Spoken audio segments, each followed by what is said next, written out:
ये है R232 7th generation SL of Mercedes Benz. ये गाड़ी अभी फिलहाल 2.35 करोड़ की आती है ना, लेकिन EU FTA के बाद अगर आप रूमर्स में बिलीव करो तो इसकी प्राइसिंग अराउंड 1.6 CR हो सकती है। बट ये नहीं होगी, जिसके बारे में मैंने पूरी एक डिटेल्ड वीडियो बनाई है, वो आप मेरे चैनल पर जाके देख सकते हो। बट आप इस गाड़ी को देखो, प्रॉपर वीकेंड कार दिखती है। और वैसे भी अगर आप ये गाड़ी अफोर्ड कर सकते हो तो आपके लिए तो हर दिन वैसे भी वीकेंड ही है। Hi bro, nice car. And thankfully मेरे पास ये गाड़ी वीकेंड पर ही आई है, तो आपको देखने को मिलेगा एक proper weekend experience in Delhi. मैं इसको हाईवे पे चलाने वाला हूँ और आपको ये सारी डिटेल्स दिखाने वाला हूँ, because this is such a fun car to be around. और इसका ये 4 litre V8 flat plane crank वाला इंजन है, यानी जब ये रॉक करता है, जब आप इसको रेव करते हो तो देखना बहुत ही बढ़िया तरीके से साइड टू साइड मूवमेंट करता है। मतलब इंजन को देख के भी आप काफी ज्यादा खुश हो सकते हो। And it's obviously hand crafted by, जो ये नाम लिखा हुआ है, Timo Nordheim. Thank you so much Timo for making this engine. इसके नाम में जो SL है that stands for super light, but actual में ये सुपर लाइट बिल्कुल भी नहीं है। 1875 kgs की ये गाड़ी है, but for a convertible with a V8 I think that's still nice. और ड्राइव करते समय वो वेट बिल्कुल भी पता नहीं चलता है। और इसमें आपको 20 इंच के व्हील स्टैंडर्ड मिलते हैं। इस वाली में ऑप्शनल 21 इंच यूनिट लगा हुआ है। मिशलिन के ये टायर्स हैं, 275 सेक्शन का फ्रंट टायर है, 35 इसकी प्रोफाइल है, तो काफी लो प्रोफाइल है and that reflects in the ride as well. And of course देखो, ये बिकॉज इंपोर्टेड कार है, यूरोप से आती है, जर्मनी से, फाल्टरबाग से, तो E10 ब्लेंड रन कर सकती है। E20 ये नहीं लेती है, बिकॉज यूरोप में कोई भी गाड़ी फिलहाल E20 के लिए नहीं है रेडी। 100 मिलेगा, 100 कहाँ है, आगे कहीं पे है वाला जो है उससे उधर। और यहाँ पर देखो पीछे की तरफ है 305 सेक्शन का टायर, जो बहुत ही ज्यादा वाइड हो जाता है, जबकि ये गाड़ी 4मैटिक के यानी ऑल व्हील ड्राइव के साथ आती है। And this brings us to this sexiest part of the car. ये बहुत ही सेक्सी रैप अराउंड आपको टेल लैंप्स मिलते हैं। ये बैजिंग बहुत ऑफ कोर्स रेगुलर मर्सिडीज वाली है। ये आपकी स्टॉप लाइट है। यहाँ पर रिट्रैक्टेबल स्पॉइलर देखने को मिलता है। नीचे आपको क्वाड एग्जॉस्ट सेटअप मिल जाता है with AMG embossing and of course that sexy exhaust note.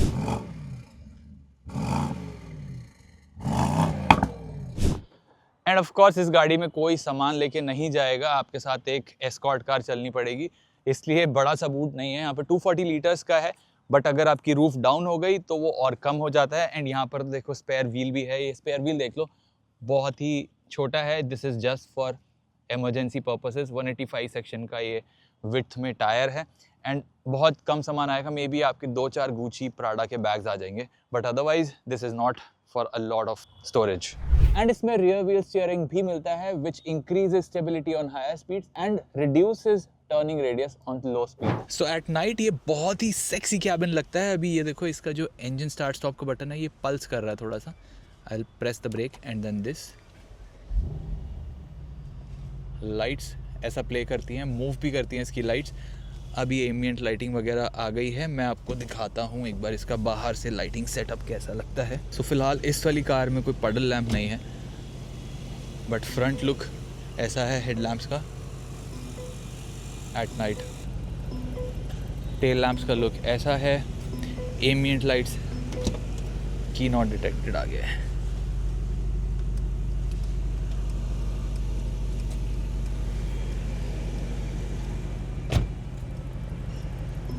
So this is the look. वहाँ पे सब कुछ lit है properly. Now let's go for the drive. No civic sense. और आपको ये lack of civic sense काफ़ी ज़्यादा महसूस होगा इस गाड़ी के साथ, जब आप स्पीड ब्रेकर्स क्रॉस कर रहे होगे और आपको गाड़ी स्लो डाउन करनी पड़ेगी। तब कोई भी आपके लिए ना ऐसे पेशेंस नहीं दिखाएगा, unless you have some other car on the back जिसको थोड़ा समझ आता है कि ये गाड़ी को स्लोली ही निकालना पड़ेगा। बट थैंकफुली मैंने उसका इलाज यहाँ पर इस बटन में सेट किया हुआ है। This is the front lift. 30 mm तक फ्रंट से लिफ्ट हो जाती है गाड़ी, तो ये सस्पेंशन रेज हो गया। अब मेरे को सीधे निकालने में कोई ऐसे वेल बिल्ट स्पीड ब्रेकर्स के साथ दिक्कत नहीं होगी। जो अजीबोगरीब स्पीड ब्रेकर्स होते हैं उनके साथ तो ऑब्वियसली अभी भी तकलीफ़ रहने वाली है मुझको। अब यहाँ पर ये यू टर्न आने वाला है एंड स्पेस बहुत है इस रोड पे, तो थैंकफुली इजीली मोड़ पा रहा हूँ। अब आप थोड़ा इसका जो V8 रंबल है वो सुनना। अब गाड़ी अपने आप लोअर भी होने लग गई, नोज़ की अभी यहाँ पर लिफ्ट नहीं है। एंड बाय द वे, जब मैं यूजुअली इन जगह पे जाता हूँ ना जहाँ पर इसका फ्रंट सस्पेंशन रेस करना है, अगर आपकी सोसाइटी में ही वो एक जगह पर है तो गाड़ी आपको ऑप्शन देती है कि you can save that on the GPS, कि जब भी आप वहाँ पर पहुँचोगे तो आपको ऑप्शन मिल जाएगा, सीधा अपनी गाड़ी अपने आप ऊँची हो जाएगी, तो आपको बार बार बटन दबाने की ज़रूरत नहीं है। So that's what luxury is all about, right. अब एक बार यहाँ से ये साइड में आपके डिवाइडर है ना, इससे बाउंस बैक करेगा इसका एग्जॉस्ट रंबल। तो एक बार यहाँ पर स्पोर्ट प्लस में डाल देता हूँ।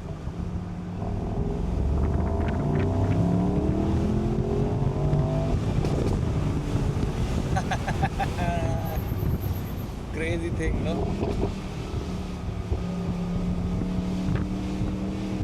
Thanks to Carl Benz for making this beautiful thing called the automobile. क्या बढ़िया साउंड करता है इसका इंजन, एंड क्या बढ़िया फील आती है इस एग्जॉस्ट से। And I think at least 60% of driving is sound. एक चीज़ जो नोटिस होती है जब आप ड्राइव कर रहे हो ट्रैफिक में, वो ये कि आप जब गाड़ी को कन्वर्टेबल फॉर्म में चला रहे हो, अभी ठीक है बिकॉज जनवरी चल रही है, अभी फ़िलहाल टेम्परेचर भी काफ़ी कम रहता है, 15-16 अभी फ़िलहाल हो रखा है। जैसे ही रात बढ़ती जाएगी वैसे ये टेम्परेचर अराउंड अंडर 10 चला जाएगा, तब मज़ा आता है, एकदम चिल्ड बाहर वेदर होता है। बट मेरी गाड़ी में यहाँ पर ऑब्वियसली एयर स्कार्फ है, हीटेड सीट्स हैं, तो कोई दिक्कत नहीं होती है। बट ये जो हॉन्किंग है ना, ये बहुत ज़्यादा सुनाई देती है। देखो बाइक वाले ने पीछे खासा है, तो वो भी आपको कैबिन के अंदर सुनाई देगा। ये एकदम कान में हॉर्न बजा रहे लोग, ऐसा लगता है आपको। आप दिल्ली में कहीं भी चले जाओ, आप खान मार्केट चले जाओ, आप एम्पोरियो चले जाओ, आप रेस कोर्स चले जाओ, आपको रास्ते में कहीं ना कहीं ऐसी फाउल स्मेल ज़रूर आएगी जो एक नॉर्मल कार में तो शायद आपको बॉदर ना करे, बट इस गाड़ी में आपको वो सूंघने को मिल जाती है।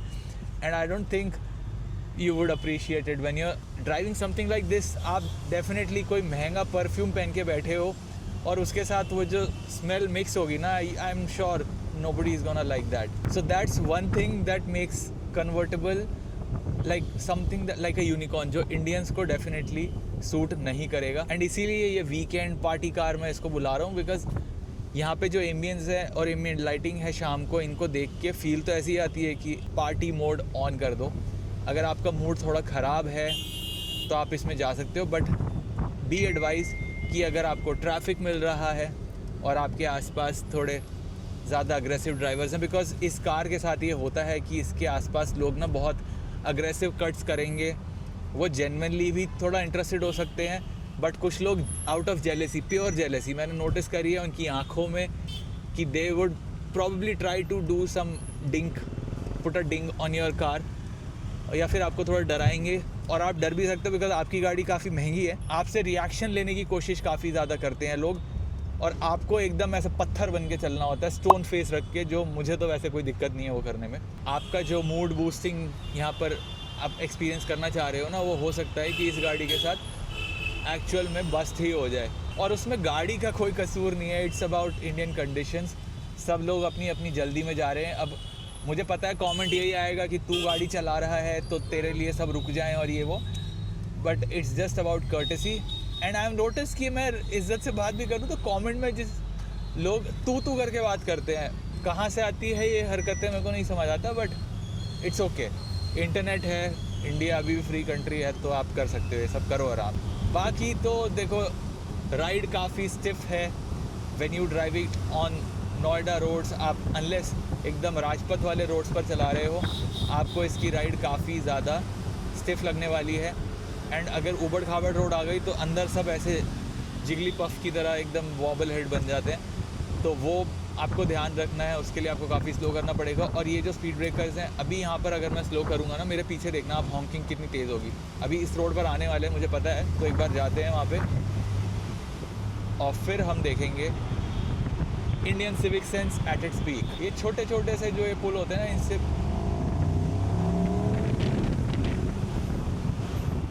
और आपके अलावा आपके आसपास वाले लोग भी काफ़ी खुश होते हैं। ये देखो,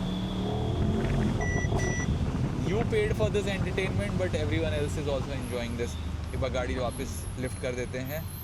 अब यहाँ से देखो स्लोली निकालना पड़ेगा अपने को। थैंकफुली मेरे पीछे जो कार है उसमें कोई सेंसिबल बैठा हुआ है तो उसने हॉन्किंग नहीं करी।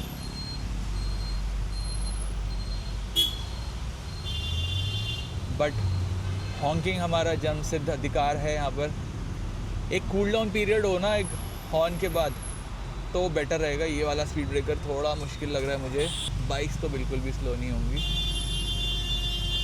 ये देखो आप हॉर्न देख रहे हो आप। बार बार लिफ्ट करने से बेटर यही है कि आप गाड़ी को साइडवेज निकालो। It's still much better. बाकी हाईवे आ गया है, ट्रैफिक बहुत ज़्यादा है। एक बार थोड़ा रोड क्लियर मिलेगा तो और बात करते हैं। अब मैं आपको इसका एग्जॉस्ट नोट फ़िलहाल क्लीनली नहीं सुना पा रहा हूँ बिकॉज रूफ़ डाउन है। तो इसका जो रूफ़ है वो 56 या 60 की स्पीड तक ना आ जाता है डाउन या अप। तो एक बार वो कर लेते हैं। उसके लिए बस यही करना है, आपको ये बटन 2 बार प्रेस करना है, दूसरी बारी में होल्ड करके रखना है और फिर थोड़े पुल्स करेंगे और फिर एग्जॉस्ट नोट आपको थोड़ा क्लियरली सुनाई देगा। It's almost done. ये देखो 15 सेकंड्स लगे और ये हो गया। अब आप सुनो इसकी V8 की सिम्फनी।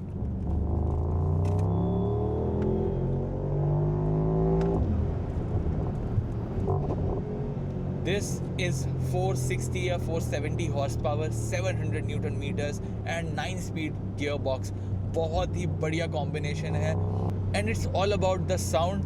मैं फ्यूल इकोनॉमी की बात नहीं करूँगा बिकॉज फ्रॉम स्टार्ट 5 की ये इसलिए दिखा रहा है फ़िलहाल बिकॉज मैंने इसको हाईवे पे चलाया था। अदरवाइज सिटी में चलाने पे ये सिर्फ 3 की माइलेज देता है एंड 98 ऑक्टेन का फ्यूल मिनिमम चाहिए। एक्चुअली 95 पे भी चलेगा बट उसमें ब्लेंड एथेनॉल का कम होना चाहिए जो अब नहीं मिलेगा। वो सिर्फ आपको इसमें ऑप्शन है कि आप वो 165 रुपीज़ पर लीटर वाला XP 100 डलवा लो जो अच्छे से अच्छी जगह पर नहीं मिलता है। 100 ऑक्टेन है, वो 97 है सर। उसमें एथेनॉल कितना है? उसमें 8-10 है, उसमें ज़्यादा नहीं। टोका वाला जो है उससे उधर। अच्छा अच्छा ठीक है, थैंक यू। PM हाउस है और यहाँ पे पेट्रोल पंप है, यहाँ पर भी नहीं है। But this engine sound so good. अब ये ट्रैफिक वाला एक जगह आ गई है। यहाँ पर इसका जो गियर बॉक्स है वो थोड़ा स्टॉप गो ट्रैफिक में जर्की लगता है। It feels like it's trying to play catch up with the powerful engine. But otherwise जब आप इसे स्पीड में लेके जा रहे हो तब कोई दिक्कत नहीं होने वाली है, तब बहुत ही बढ़िया काम करता है। And it handles like this big German shepherd जो रेल्स पर चल रहा हो, यानी उसको आपने बोन दिखा दिया और वो अब अपने बोन को लेके ही मानेगा। तो कॉर्नर में तो ये ऐसे ही जाती है और एजिलिटी भी बहुत बढ़िया है। एकदम ऐसे क्विक डायरेक्शन चेंजेस आप कर सकते हो, शू शा शू टाइप के, एकदम बिल्कुल भी आपको प्रॉब्लम नहीं होने वाली है। एंड ऑफ कोर्स आप चाहो तो इसे ट्रैक पर भी लेके जा सकते हो। मैंने ट्रैक पे चलाया इसे मद्रास रेस ट्रैक पर। सो अराउंड 2.35 CR पर ये गाड़ी आपको क्या एक्सपीरियंस देती है? I think it's definitely not a daily driver, specially Indian conditions में। अगर यहाँ पर रोड्स भी एकदम इम्प्रूव हो जाए तो वेदर परमिट नहीं करेगा। वांट समथिंग जो एकदम ओकेजन जगह है, आप इसमें बैठोगे तो आपको ये V8 रंबल मिलता है जो स्टॉक फॉर्म में इतना बढ़िया साउंड करता है। अगर आपने थोड़ा मॉडिफाई करा लिया, एग्जॉस्ट बेटर करवा लिया, वो एकदम सोल सेटिस्फाइंग साउंड देखने को मिलती है। एंड ऑफ कोर्स जो परफॉर्मेंस है it's more than enough, 0 to 100 in 3.9 seconds. तो मज़ा बहुत आता है। एंड जब आप इसको लेके जाते हो बढ़िया जगहों पर, अभी लेके जाऊंगा इसको वहाँ पर, तो आपको मिलेगा एक proper experience. Not many cars can come close जो आपको रोड पर दिखेंगी। ऑफ कोर्स पोर्शा वगैरह देखने को मिल जाती हैं बट वो इसका ड्रामा मैच नहीं कर पाती हैं क्योंकि अनलेस वो कन्वर्टेबल हो they can't match up to this car. So that was my review of the SL55 AMG. Video पसंद आई हो तो please like and share, and if you have it already please subscribe. And Insta पर भी follow कर लो यार, वहाँ पर भी मैं काफ़ी ज़्यादा कंटेंट डालता हूँ, यहाँ से काफ़ी ज़्यादा एक्टिव हूँ। Thank you so much for watching.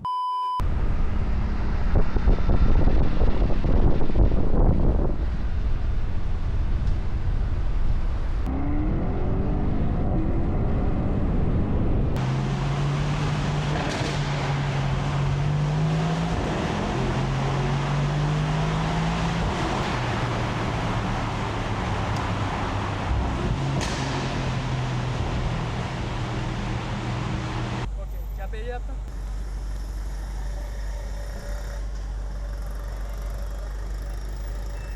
Thank you. Okay, I'll leave you a text. Oh, I'm already following you. Oh, amazing.